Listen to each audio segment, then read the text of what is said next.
You're listening to At the Mic with Keith, an independent podcast production. And welcome to another edition of At the Mic. I am your host, Keith Malinak. I recently spent some time with Jeff Fisher of Blaze TV. We affectionately refer to him as Jeffy.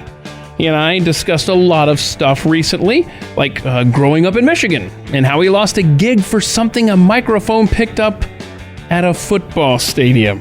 And even life on the farm. So let's get right to it. So much stuff to discuss with Jeffy on this week's edition of At the Mic. I love this guest. Today's guest, like any guest I've had before, pales in comparison.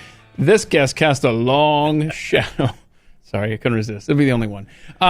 Jeff Fisher, also known as Jeffy here on the Blaze Radio and TV networks. Thanks for making time, man. I appreciate it. Oh, anything for you and At the Mic. Yeah, anything? Anything. Oh, nice. Oh, this is anything gonna be a at all. Fun conversation. Anything at all. All right, so let's start at the beginning. My life is an open book for you and At the Mic. Oh, yes. It's the first time I've heard the title, so I'm going to continue to say it. And, good. That way you won't forget it. So let's go back to when you were born, back around the Middle Ages, roughly? Technically, it's early 1900s. Nice. Okay, cool. Technically. So you're young. You're younger than I thought. Yeah. Where were you born? Because I know you're not going to tell me when you were born. I mean, you can't. This could be groundbreaking. You want to put this podcast on the map? I've talked about it before. Then tell people what year you were born. I've talked about it before. Saginaw, Michigan. Okay. If you look at a map, let's say I hold up my hand here as a map. This is Michigan. Yeah, a little Saginaw's right here. Saginaw's right there. Yeah. Oh, right in the little webbing between the thumb and the finger. Almost the thumb. Okay. Yeah, almost the thumb. Okay, it's one of the tri-cities. Okay, so Saginaw Bay City, Midland. That's and awesome. You know the famous thing about Midland is there's Midland, Michigan, and Midland, Texas, both Dow Chemical cities. Just a little tidbit for you there on the Tri-Cities. Little tidbits. Well, I'm trying to play detective here, and so I've Googled right now. Saginaw, Michigan was founded in the year of 1819. That's when it was settled, but it was incorporated in 1857. So I'm going to say that you're at least... Early founder. So you're no more than 200 years old. Right. Okay. Right. We've solved that mystery. Me and the Indians, early founders. Oh, wow. Yeah. Wow. Did they like to be called the Indians back then? Yes, they did. Wow. So when did they change? Just the Indians. That's what I call them. Okay, very good. Very good. So you were born there. Were you I was raised born there? Kind of. I mean, we lived out on a farm in Tuscola County, outside of Saginaw when I was a little kid, and then we moved into the city, the big city of Saginaw, when I was about 5.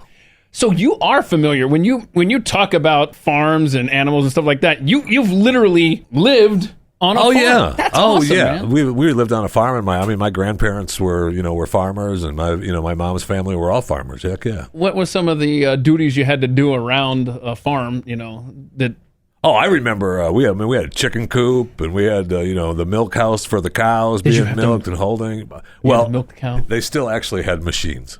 Oh, okay. At that time, yeah, you just strap them onto the teats and it sucks the milk out into pipes into the cooler. I think the title of this show will be "Straps Him Onto the Teats." That's awesome. Okay, so farming is dangerous, I was only a little kid. Okay, I was a little kid. I mean, I just remember. I'll tell you a little farming story. I mean, Please. my first word was tractor. No way. Yeah, That's first awesome. one was tractor. And I can remember taking naps as a really little kid. 3 and 4 years old, I stayed with my aunt and uncle, and my uncle would be out in the field tilling and plowing the field. And I would ride on the tractor with him until I fell asleep. And then he would just toss me to my aunt. He'd drive by and toss me down to my aunt, and I go back inside. Just get this fat kid off of me. I go back in the house. That's fun. So how long were you on the farm? And until I was about 5. But I mean, my family had farms, all the time when I was a kid. So growing up, but we moved into the city. Okay, so we moved into the city? Oh, Keith, I mean, the city of Saginaw. Yeah, that's correct. Like the mean streets of literally the mean streets. Saginaw is the mean streets. Yeah, man. Yeah. Pat jokes around about his little Helena, Montana, but at one point, Saginaw was like the murder capital of the country per capita. Oh my goodness! Yeah, we knock them out, bro. Right. So when did you escape with your life from Saginaw? In my early 20s. In your early 20s? See, are you figuring out some time now? No. Getting close to the birthday? I was trying to figure out if you meant the early 1920s. Yes, that's what I finally got out. Okay, yeah. Cool. So where did you go? Like, where did you go after you left? I had an opportunity. I had to get out. Yeah, because there's a lot. Had to get out. There were pending lawsuits and warrants for my arrest. Because there's a lot of ground to cover between your childhood and what you do today, which is, by the way, if you're not familiar, he is the host of another podcast called Chewing the Fat. So there's been a lot of living that you've done, and I want you to walk us through all of the stops along the way. So you got out of Saginaw. I had to get out. At one point, I had to get out due to, as I said, pending lawsuits and warrants. And it was either go to California or Florida. And the person that I was going to go to California and stay with to get started in California got arrested and sent back to Michigan because the judge said, look, you can either go to jail or you can go into rehab and come back to Michigan. And he went to rehab and came back to Michigan. So I went to Florida. I decided, you know what? I'm going to go to Florida. How'd you pick Florida? Because I had some friends there. I was got a place to live, a place to stay. Oh, wow. That's hopped on a bus and rode to Florida. I mean, that was a fun drive, too, on the bus, by the way, because those were the days when Greyhound and Trailways were separate companies. Uh-huh. And so I remember Greyhound was on strike. Here's another more year time if you want to look back. You're going to do the history. Greyhound was on strike, so I had to take Trailways, and so did everyone else riding the bus. I mean, Trailways was 2 and 3 to a mule on those buses, man. It was packed. No. It was a long ride from Saginaw, Michigan to Tampa, Florida. Oh, boy. Straight down 75, probably. Oof. No, not really. Well, that would that'd be kind of smart if you were a bus company, wouldn't it? Just take the interstate and take you right there. But no, they have other stops. They have other stops. You have to stop in cities like Toledo and Memphis. Mm-hmm. It's just fun. Yeah, it's fun times. Sounds like a good fun time. Times. Then they have the detour in Cincinnati where you have to wait for a bus at 3 o'clock in the morning because they're out of buses and it was full. Wow. It's fun. Anyway, that was a long time ago. You'd think you'd let it go by now. No, I have not. No, okay. Long time ago. And that was a time when I finally got there that I realized I almost got ripped off because my friend was supposed to pick me up and he wasn't there. And so I'm outside the bus station. And I've never been there. I just got my bus, got my stuff. And the taxi driver was like, "You need a ride?" And I was like, "Well, yeah, my friend's not here." And he goes, "I'll take you. Where are you going?" And I told him I was going to one of the beaches. They lived on Madeira Beach in Florida at the time. He goes, I'll take you. And I almost went with him. But I realized now that he would have taken me to Madeira Beach via, Miami and brought me back around. There's no way he would have charged, I would have never been, it wouldn't have been a straight shot. No. He was just waiting to take some dummy, the long way. Oh, yeah. The long ride. Right. And, my friend finally showed up. Oh, sorry, man. Sorry I'm late. Boy, that was a good start, huh? It was a real good start. Okay. I love Florida, though. I could go back there in a heartbeat. So my wife, not so much. Not so much. Okay. So let's talk about different jobs that you've held. A lot of jobs. I mean, whatever you want. I don't have a lot. I've talked about it before. My first job. No, let me stop for a second. Ladies and gentlemen, what I try to do is I try to get an idea of some stuff that people have done, over the years. And so just a whole bunch of questions. Just read the list. All right, just a whole bunch of questions that I asked them in the email, right? About siblings and stuff like that and just places you've lived and stuff. I have never had someone be so difficult. Why do I need? I've already talked about all this stuff. You should just know. And I'm like, could you please reply to the email? And so he comes back with just like, what do you like to do for fun? Watch TV. Okay. What's something people don't know about you? Actually, this is a funny one. My age. Yeah. Anyway. The only section that actually he took the time to lay out was all the jobs, and I really appreciate that. So the cleaning of the horse stalls, was that up in Michigan? Yeah, that was my first job. I was like 10 or 11. Worked for Mr. Wallace, an old World War II guy, World War I guy, because he still had his pigeons. He was really old at the time when I was a little kid. He still has kept his World War I pigeons above his garage, and he had show ponies, little Shetland. They weren't Shetlands, though. I forget what they were called. They were little miniature show ponies, and he kept them at the fairgrounds. And he asked me, "Hey, you want to come out on Saturdays and clean the horse stalls?" And I'll always remember going to. He goes, "Make sure you ask your parents." So I go ask my dad, "Hey, Mr. Wallace wants me to, work for him and go clean out horse stalls every Saturday for money." And my dad was like, "Yes."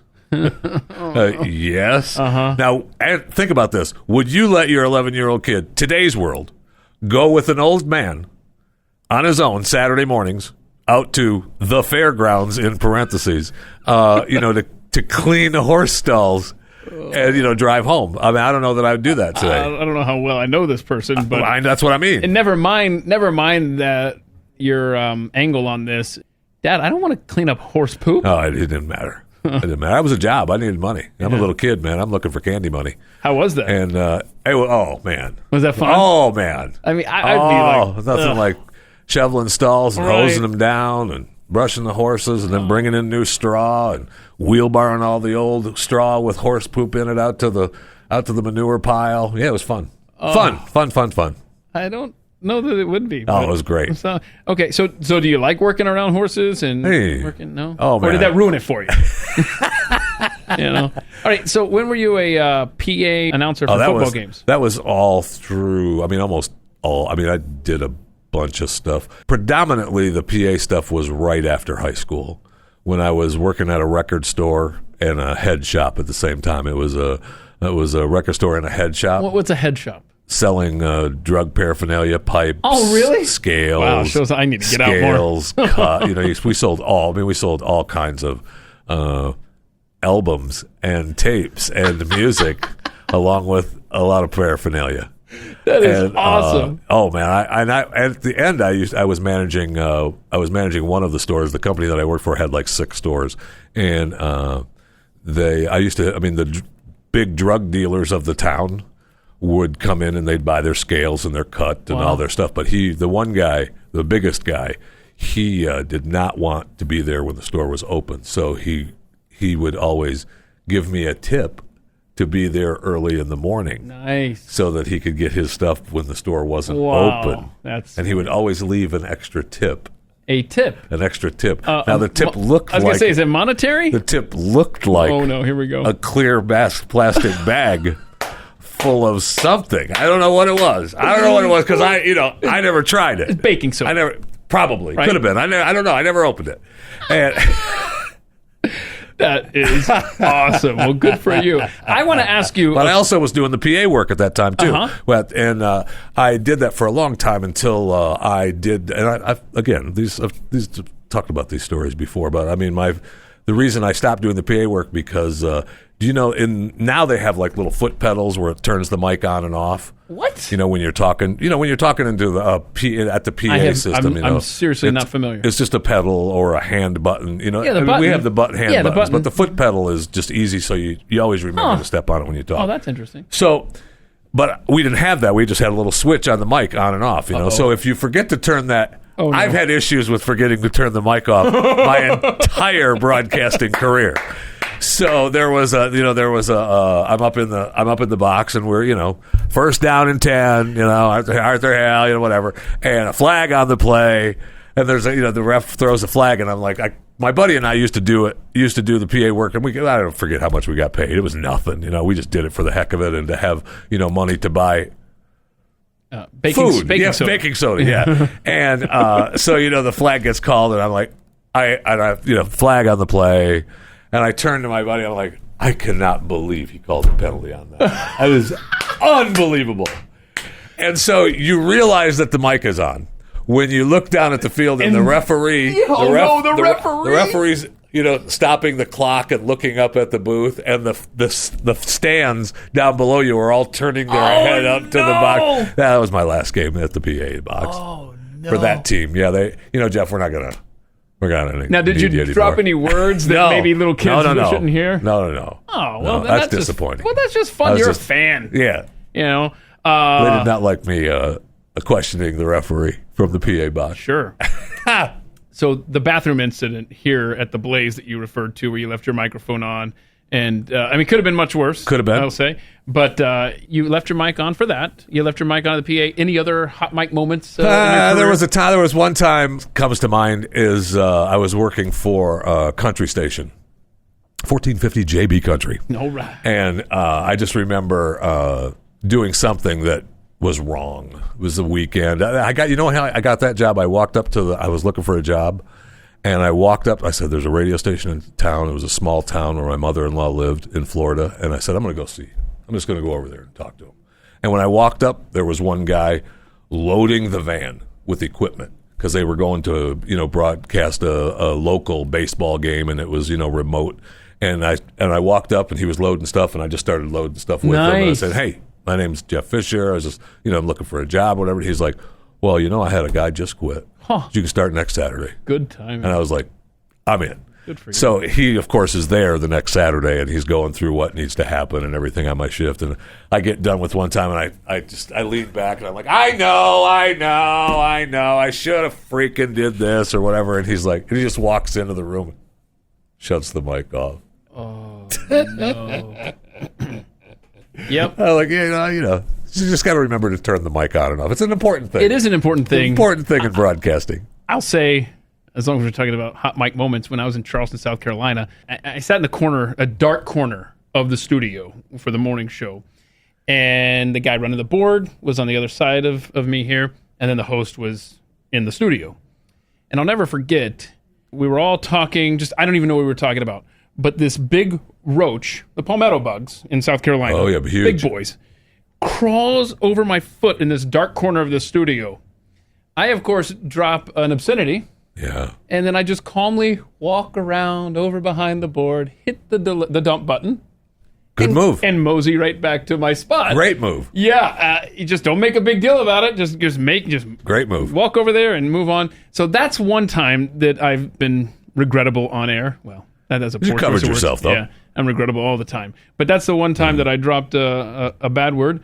The other hot mic moment, I guess, for me would be... It wasn't a microphone thing. It was my last day at a radio station in Omaha. And I was training the girl who's going to take this evening drive board operator shift, okay? And it was during recorded programming. I think it was during Hannity or Levin or something like that. And so... Michael Reagan, back in those days. So I'm showing her how... Because the traffic, of course, is live, right? Always. Sure. And so we would record it here, and then a few minutes later is when we would air it, okay? And I was just showing her on the space bar, and I'd start it and I'd stop it, and I was just explaining, you start, you stop, stop. Anyway. So this wasn't with reel-to-reels? No, it was reel-to-reels. It was a computer. So I kept starting and stopping it, and it would say, like, this is K-car traffic. And if this is K-car traffic, and it went on probably 24 times. All right. Over the show, over like Hannity or whoever. And the program director comes in there and goes, "Hey, Keith, I know it's your last day, but could we maybe focus while we're training here?" Just slide the fader down a little bit. Yeah, it'd be nice. He was a good guy, but it was like I was clearly a short timer. I do have a great South Carolina cockroach story though. I went there for a class on Amber Alerts at one point at the University of South Carolina. We were there. We went there. It was some Amber Alert class that they were having at the university, and the station paid for it. It was program directors and stuff needed to know about it. And the hotel I stayed in, that's the hotel that I was laying there sleeping, and I felt the bug crawl across me in the middle of the night. Holy cow! Yeah. I mean, you're awake. Right then, you're immediately awake. And I moved tables and chairs and everything in that room until I found that son of a gun and killed it. What town were you in South Carolina? Well, that is in Columbia, right? Columbia? That's Columbia. Okay. That's the University of South Carolina, yeah. And I mean, it was this big monster cockroach, and I'm used to them. Right. I mean, I'm from Florida. Yep. They're not uncommon. I got news for you. Right. Okay, they're not uncommon animals or bugs in the southern states. They're part of your life. Yep. But I hadn't had one crawl over me yet. Okay, so in my house in Charleston, I was sleeping on my back, and I felt, and I'm a light sleeper to begin with. And I felt a bug crawl right across my face, across my nose, Jeffy. And before I got to the other side, I grabbed it out of a sleep. I reached over the other hand, and I could feel that little booger in my hand. And you're like, oh, gosh, but I'm not letting him go because I want to know what the hell's happening right now. I turn on the light, and I take that SOB, and I throw it against the wall as hard as I can. And it was one of those nasty palmetto. But yeah.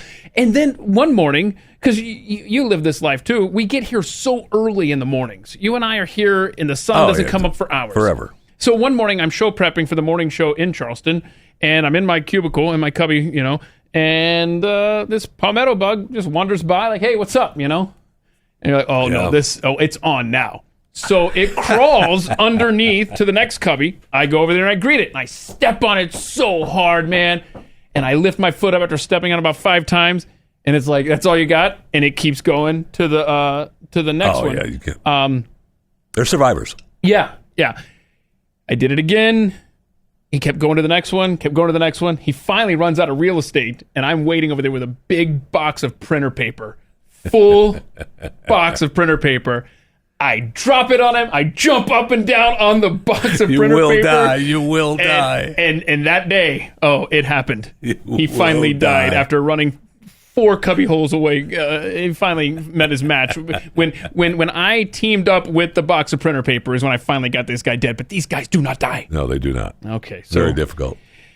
You had a long career. Oh, yeah, so then as we're going down the list, then I moved to Florida and I needed a job. Yeah, and I worked demolition.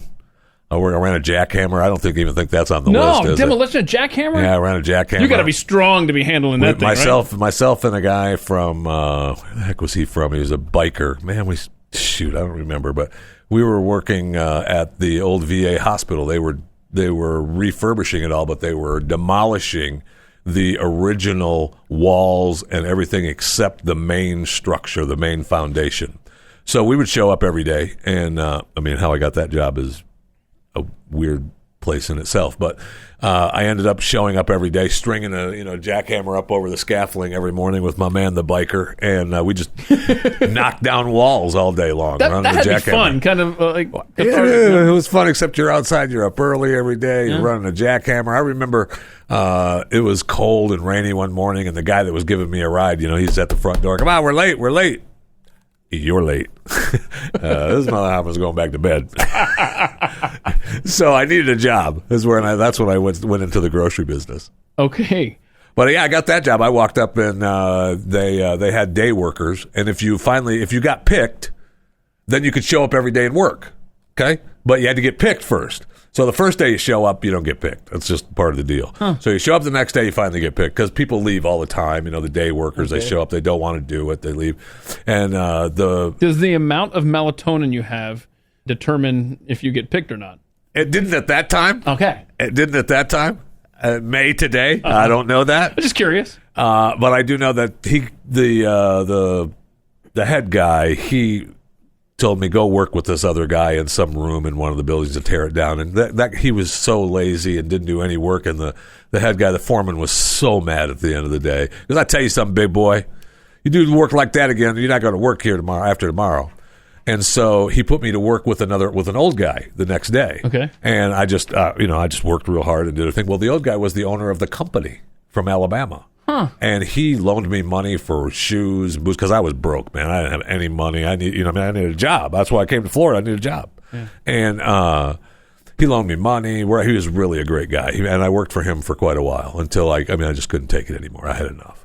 He was a good man, though. He was the owner of that Alabama construction company that took care of the demolition for the VA hospital in St. Petersburg, Florida. He was a good man. Good guy. Okay.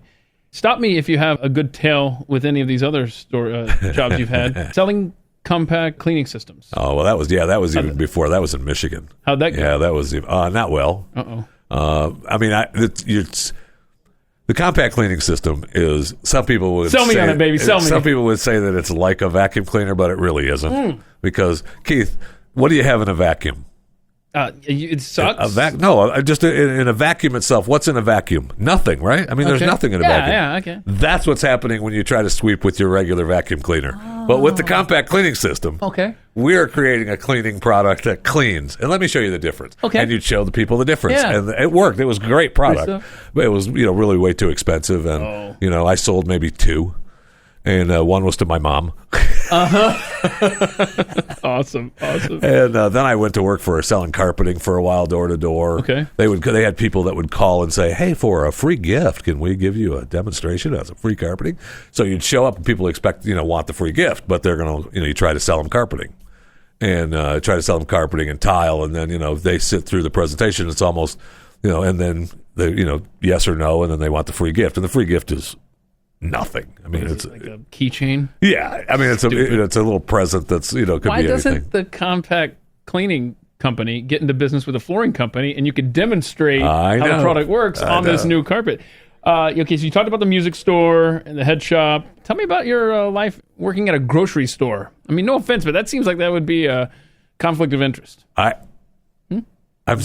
would it? Because food is so yummy. Days. Not in those days. What do you mean? Not in those days. Those days, I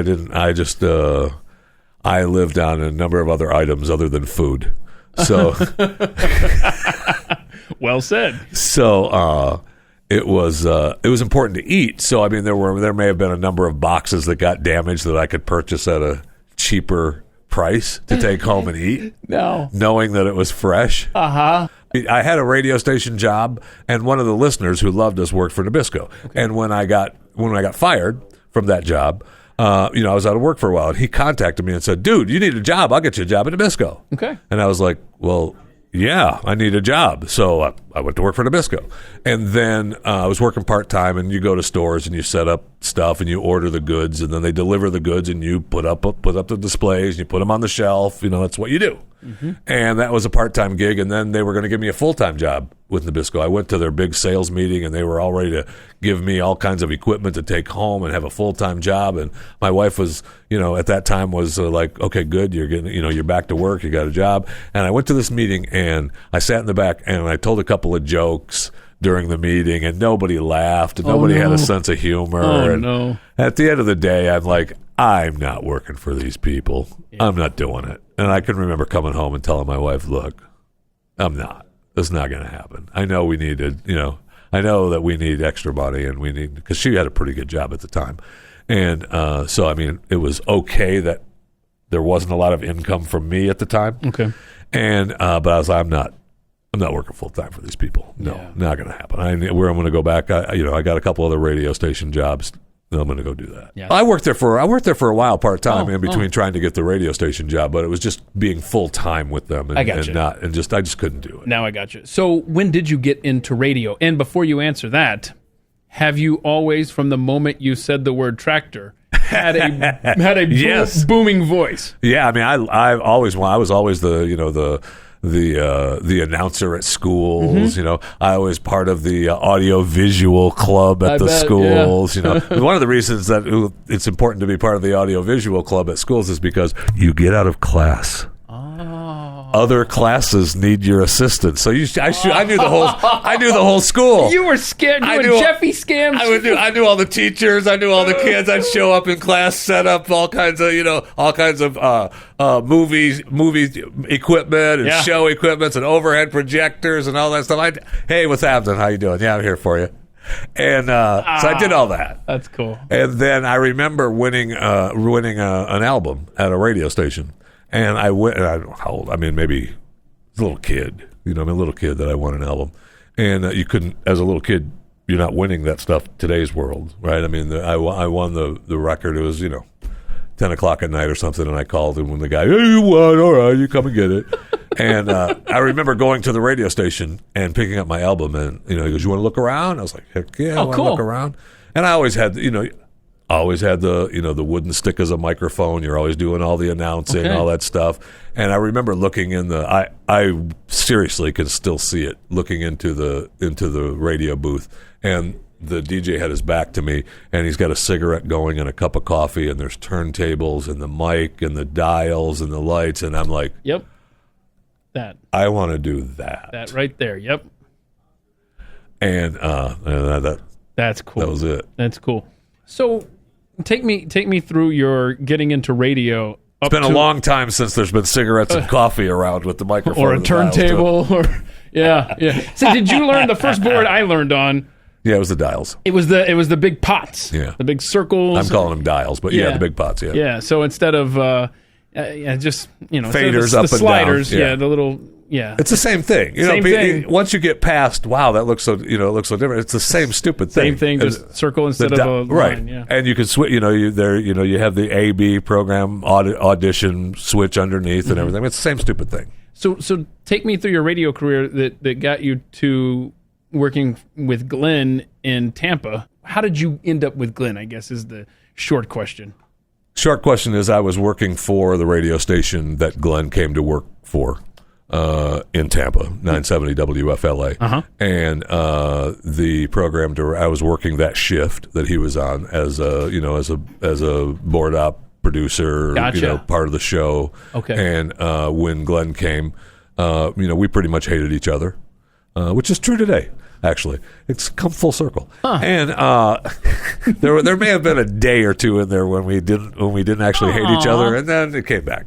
But there was, I would say, and he tells the story all the time. He loves telling the stupid story about when he was in the middle of a bit, and it was in the very beginning, and he was dying. It was just one of the worst bits ever, and I was just looking at him like, you are the worst host ever.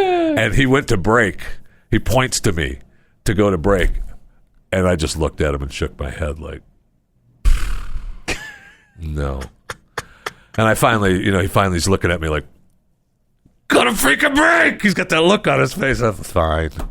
And I hit the button. He was so mad. We hated each other so much. Oh no! Hated each other so much for quite a while. But it all worked out. It really did all work out. I remember actually when it worked out because we were filling in for. He was going to fill in for, at that time, Lionel was doing a show on Premier Radio Networks, 10 to 1, I think, at night. And, Lionel. And he actually started in Tampa. And so Glenn was going to fill in for him. And I remember being part of that. Uh-oh. And we were in this small studio doing the premiere show, and we actually realized that we had a lot in common and that's cool. really liked each other. Oh, very cool. Now, but have you ever, when you're doing Chewing the Fat, that's your podcast. The daily podcast, yes. Daily and by the podcast. time, I don't know when this is actually. Oh, it's never going to air. I'm never going to post. Oh, well, then, there's Chewing the Fat, and, you can follow me on Twitter at JeffyJFR, At Jeffy Facebook, JFR. Jeff Yep. Fisher Radio, Instagram, Jeff Fisher Radio. And you can, I'll have, by the time someone hears this, the YouTube channel will be up and running. And so you can follow. There'll be bits and stuff on the YouTube channel, so you'll be good to go. This is the part of the show where I just take a picture of the person I'm interviewing and smile. You're doing good. There we go. Okay, that'll be the thumbnail later. Okay, have you ever gotten that look from Chris Cruz, who runs the board for you for Chewing the Fat, when you're trying to go to a break and he's just ignoring you? Have you ever had to give him that kind of look or anything like that? Or I guess sometimes. Not as bad as me, though. Not as bad as I was to Glenn. There's no question about that. That's fun. You have a brother? Is that I do. As far as siblings go? I do. Okay. So how old is he? No. An older brother or younger brother? He's younger. Younger brother? Yeah, okay. He was born in 1902. Were you guys close growing up? Or Well, how about today? Any family issues you want to discuss here? Oh, Yeah. So where does he live?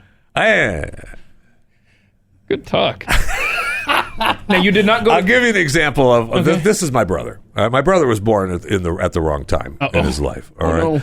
Because for years he traveled the country hopping trains, and he should have just been he should have been born back in the days when you could actually do that. Uh-huh. And so I know that he's on the list of every train company in America. He's been arrested by all of them, and he now lives in Colorado. Okay. He lives up in the mountains of Colorado. For the longest time, he traveled around trains doing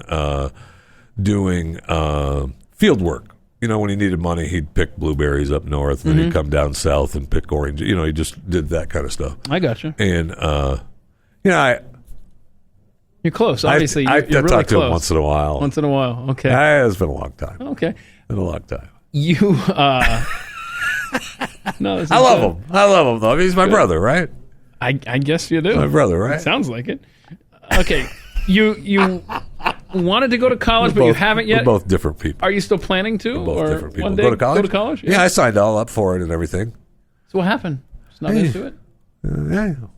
Then I got a job at the record store and said, hey, I like working here instead. I mean, because I'm with you. If I have a chance to make money as opposed to spend money... Well, that's the thing. The reason that I signed up for it, and I guess the time's up on it, right? There's a statute of limitations on it, I think. Wait, what happened? But see, well, my dad passed away when I was like 14. Oh, man. Right? That had to be tough, huh? We don't need to get into all that, but yes. But at the time when it was time to go to college, I still was able to, I could get some government money, some Social Security checks still, as long as I went to college. And so I signed up to go to college so that I would continue to get the checks. Am I going to need to edit this out? And then, no, that's fine. I'm just saying that, I'm just saying that I decided, oh man, you know what? I don't want to go. But I can't help it that they're still sending the checks. Wait, for how long do they send the checks? A while. Are they still coming? No, unfortunately, no. Unfortunately, I can see no. the government. I wish that were the case. I can see them still doing that to somebody. I wish that were the case, So- and I was still getting the $400 a month from the government. Was there ever a moment? There had to be a moment where you're like, oh no, this must be the month they stopped sending them. Oh no. I mean, I guess it had to be after a year or so when you still have to document that you're going to school or something. I don't remember. Okay.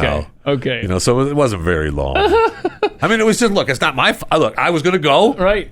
And then I realized, I got a job, and one thing leads to another, Well, and so I got to go. It's not my fault they continue to send the check. See, let me tell you a story, okay? And if you ever want to absolve yourself from guilt, then spend 5 minutes with Jeffy. Because then you realize, wait a minute, I should let it go. When I was a teenager and I bought a cordless phone, and it didn't perform quite the way I wanted it to. It didn't go as far, didn't have a good range or whatever. Okay. So I took it back. But between purchasing it and returning it, I had mailed in for this like $20 rebate. Sure. And that process was already in the works. Yeah, you can't stop that. Right. I mean, And then how do you stop that? Right. I don't know. Well, the check comes in the mail weeks after Sure. I've returned it, and I'm thinking to myself, I really shouldn't cash this check. Oh, please. because Shouldn't have been a thought about it. because I gave him the phone back. I returned it, and now this rebate really. The rebate was for purchasing it. You purchased it. Well, see, that's why I say spend 5 minutes with Jeffy, and then you don't feel so bad about your past sins. Okay, you're married to Amber. Amber's awesome. She Yeah, is no question. so spunky. No question. And she's like the perfect match for you. Well, she knows her role. I'll tell you that right now. There we go. She I knows was her role. waiting for that because it's so not how you portray it. Oh, that's so She's not. in charge and you know it. You know it. The world knows that. It's okay. Yeah, okay. It's okay. She lets me play my little silly game. And she's a okay. great cook, She too, lets by me the play way. my silly game. And she's playing, you keep playing your little game. Yeah. Yeah. But she is, joking aside, she is a great Great cook. Is there She's done- anything that she makes that you're like, this isn't up to your standards, Amber? You want to go ahead and tell us all right now? So There's she can hear this? nothing that she makes that isn't good. She knows. She knows what I know, what I like and what I don't like. Mm-hmm. At 800 pounds, trust me, she knows. Yeah, she doesn't want you losing weight, right? Well, that's not necessarily That's true. not accurate, But okay. it's just, she doesn't necessarily like thinness in me. Well- there's plenty of pictures out there of me thin. Sure. That she does not And like. it seems like, again, all joking aside, it seems like when because you've had some serious health issues that the audience is probably familiar with the heart event and the a latest little gallbladder issue. gallbladder issue. Look, But they I've serve had a knee replacement. They got rid of one body part. I figured, what the hell? Let's go for two. Take the gallbladder too. the gallbladder. But they almost work as diets for you, right? Because you end up losing weight while you're ill. That's correct. And then poor Amber's like, not only do I have to deal with correct. your health issues, but now you're thin. Now you're thinner. Yeah. Okay. Thin is a stretch. Okay. Thin is a stretch. Yeah, Thinner. thin is a stretch. Got it. 3 kids. Elvis being the oldest. How old is he now? Because he's 30. well into really. Yeah. Whoa.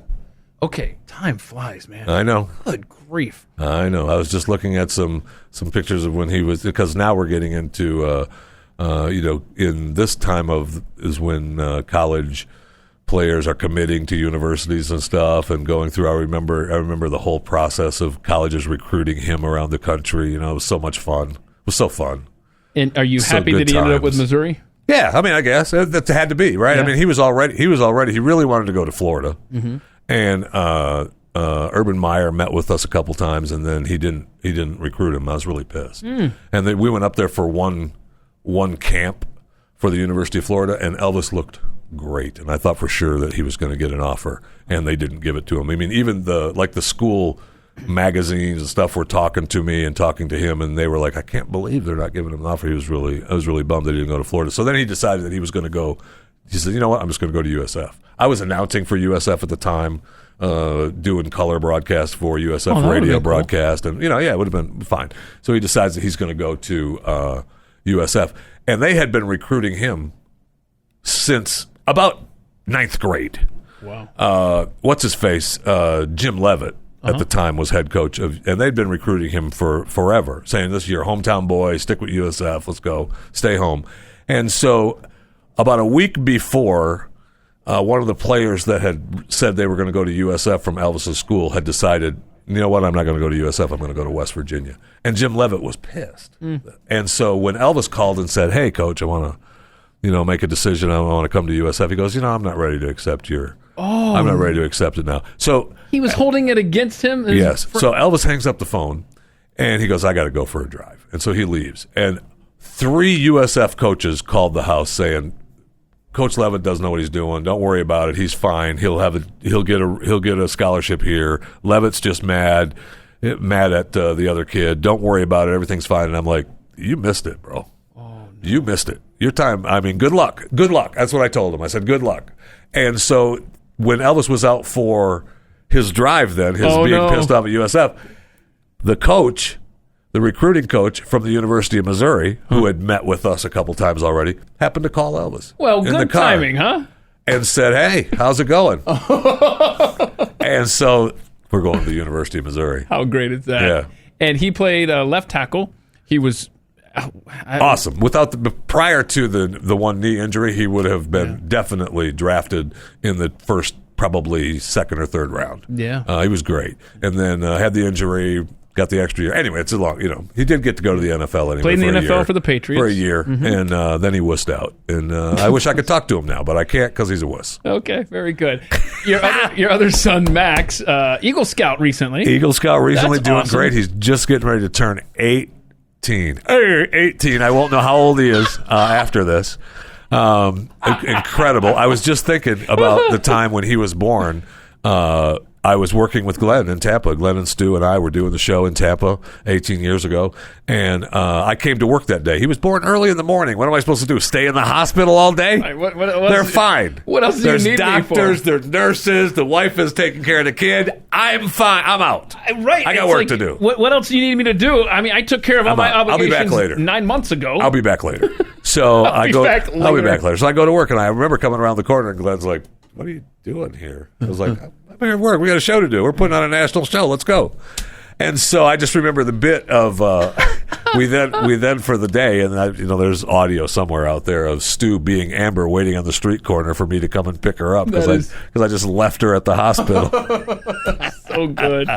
Tell me about Maya, your sweet little girl. Maya's the only one that I actually technically kind of took the day off when she was born. That was 12 years ago, right? She's going to be 13 pretty soon.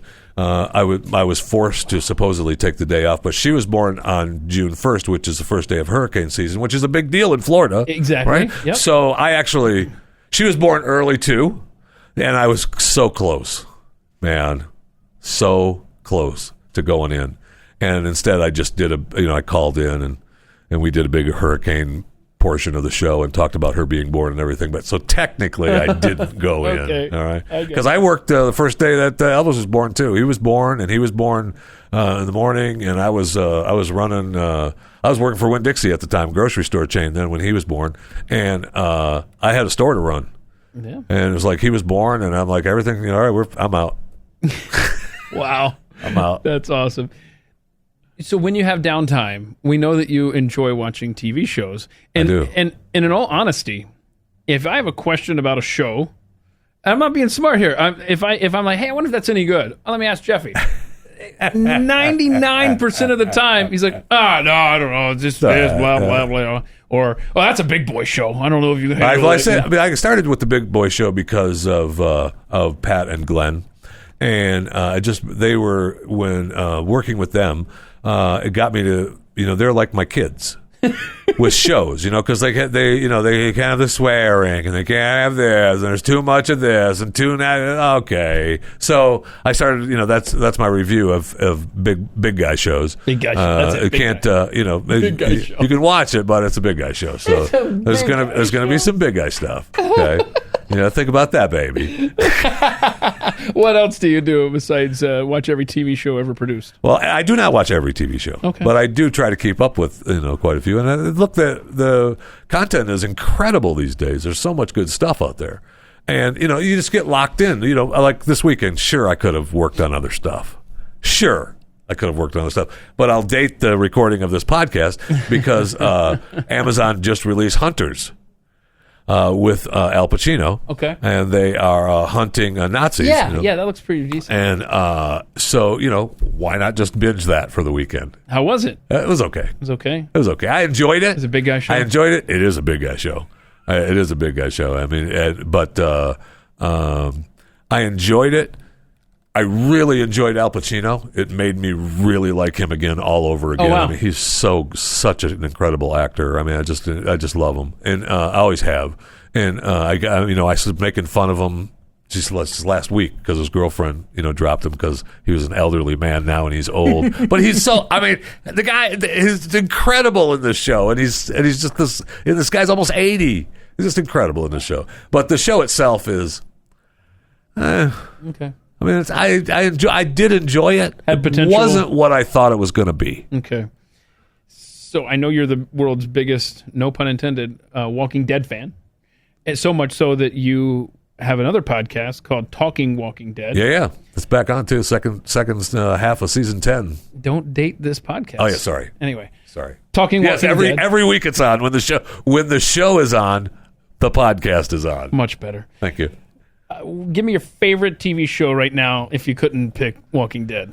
Ooh. What's Jeffy's number one show right now to stream? Number one show right now to stream. There's a lot of really Give me a few then. Questionable new shows that I've been trying to work through. Deputy on Fox, 911 Lone Star, 911. These are some of the shows that I'm forced to watch with my wife that are on.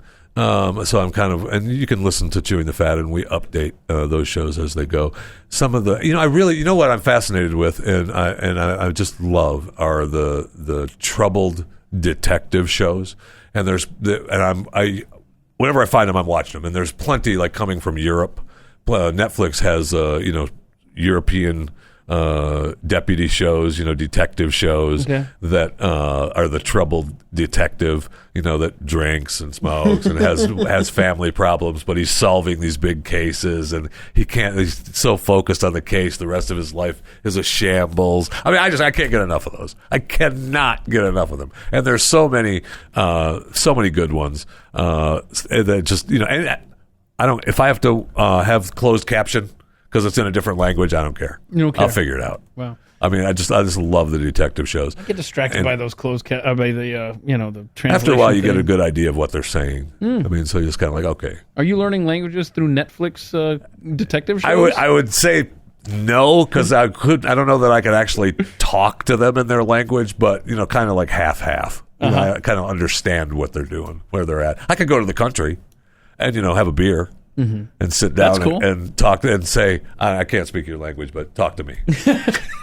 I'll pick up something here. Do you have any pets right now? No. Have any pets? Okay. No, and for a long time when Elvis was on the road, we kept his dog. That was his dog. Yeah. Okay. And King, we just fell in love with that dog. He still has that. I mean, King is starting to get really old now, and it's sad. Oh, I hate that, man. It's really sad, and it's going to be a sad day when that that the number dog one goes. argument. And I give people such a hard time over being sad about their animals and stuff. But when that dog goes, man, it's going to be a sad day.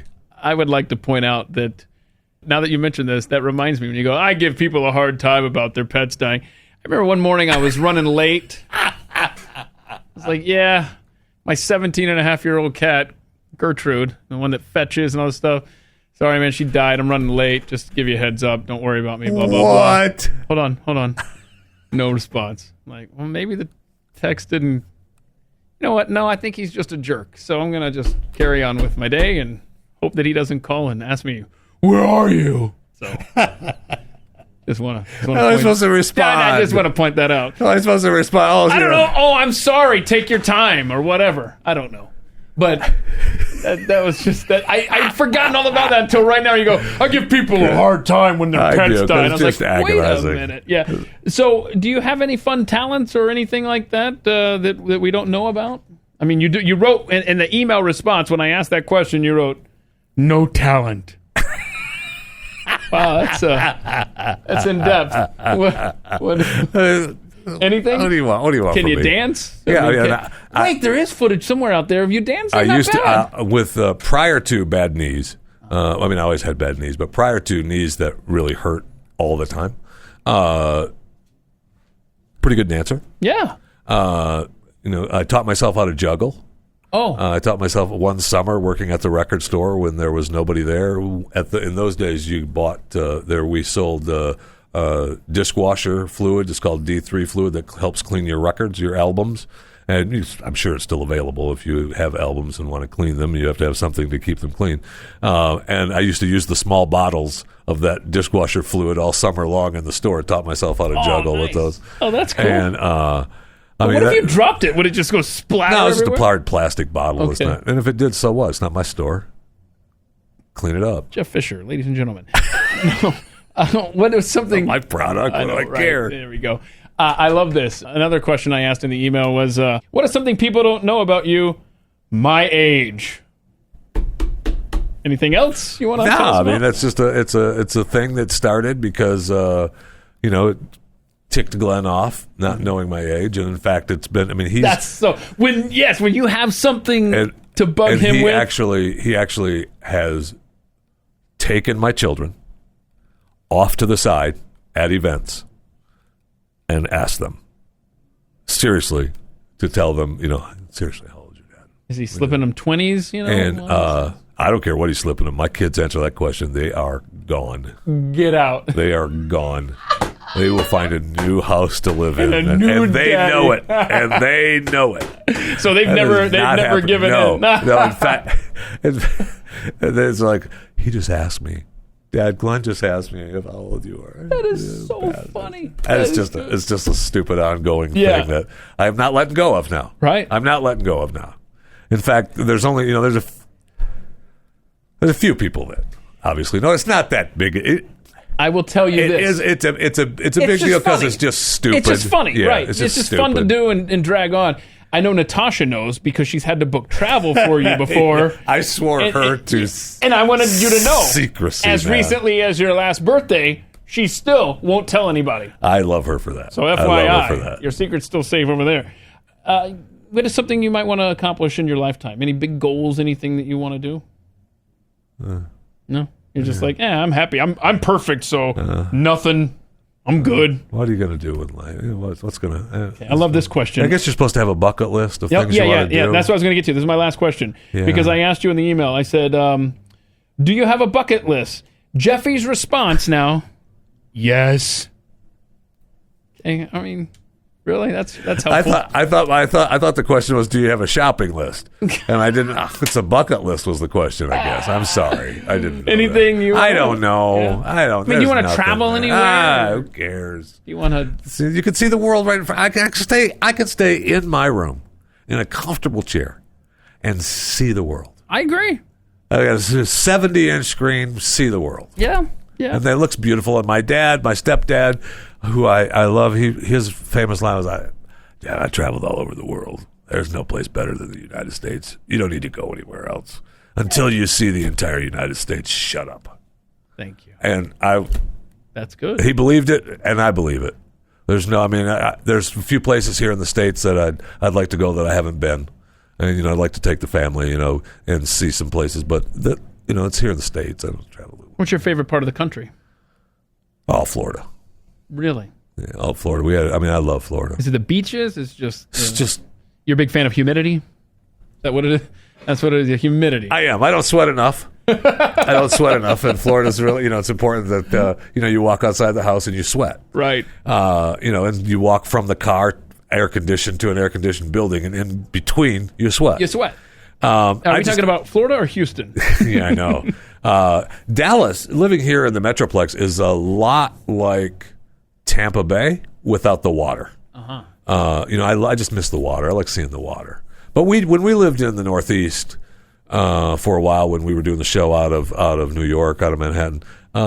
Pennsylvania was nice. Pennsylvania was fine. I didn't mind living there, which I can't say that out loud because my wife will say, "I knew it. I knew you liked it. We got to move back there in Pennsylvania. I knew it." That is awesome. But you guys homeschool.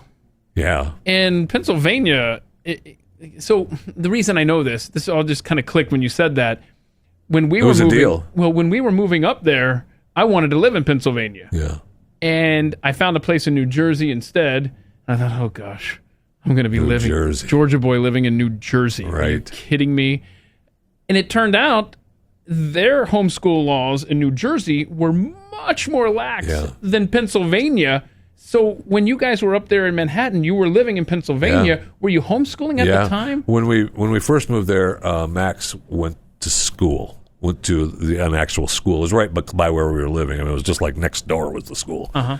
And he was going there, and I don't forget what happened, but it was like, we're not doing this. The oversight there for the we're not doing this. And brutal. So we ended up homeschooling, and we had to go to their main building, and they gave us a computer system and a printer and a whole thing that we had for their homeschooling plan. And so then when you had to do the live stream and the live chats with teachers that they had said, okay. The good thing about that was that at least we were there seeing what was happening. Uh-huh. It wasn't in a school away from us. Okay. All right. So it was strange, but it was better than having him go to school, go into a building away from us every day. Gotcha. Okay. So we were able to see what was coming in, and and then of course, moving, you got to load it all up, and there's no shipping back. You got to take it to the school system. I mean, it's just, you're right. It's very frustrating. Pennsylvania was very frustrating, but it can be done. Uh-huh. It can be done. One thing that's nice about Texas, I do what the hell I want. Whatever. Yep. It's like, you know what? I do what the hell I want. My kids. They're my kids. I'm going to educate them how I see fit. They're my freaking kids. And I promise you, at the end of the day, my kids are going to have a lot more knowledge from learning from me and Carrie as opposed to... I can't promise you that for my kids, but I can just tell you they're my kids. I can just tell you I can do what I want with them. They're my freaking kids. I should have just left it there. All right. Anything else you want to add here? Maybe we didn't cover. No, I like this. What's the name of this thing again? At the mic. At the mic. At the mic. That's right. And your stuff. You're obviously every Wednesday and Friday morning. You're on Pat Gray Unleashed, which is a part of the Blaze Radio and TV network. I've worked with you and Pat. You do Chewing the Fat, which is available Monday through Friday. Sometimes Saturday. I mean, I do a Saturday podcast as well with interview. Yeah. And what time does it drop in the afternoons? 3 p.m. Central, 4 p.m. Eastern for Chewing the Fat. Or just subscribe on the platform of your choice. And it doesn't drop SoundCloud until tomorrow in Europe. Correct. Think that one through. You do Talking Walking Dead every Monday when the show is on. When the show is on, when Dead is up, we do that separately. Yep, no problem. You're everywhere. Oh, what am I forgetting? Anything else? I wish you'd remember the bank. Because the only place I'm not at is a bank. That's my bucket list. Yeah, that's my bucket list, to have an account, a bank account that actually has some money in it. That's my wish. And so don't forget Twitter, at JeffyJFR. Have I covered everything? We're good. Anything you want to know? I'm an open book for you, Keith. I think we covered quite a bit here. Am I forgetting something? Are you leading me to something? No, not at all. I was trying to actually remember as I was going through listing all these stupid jobs I've had before.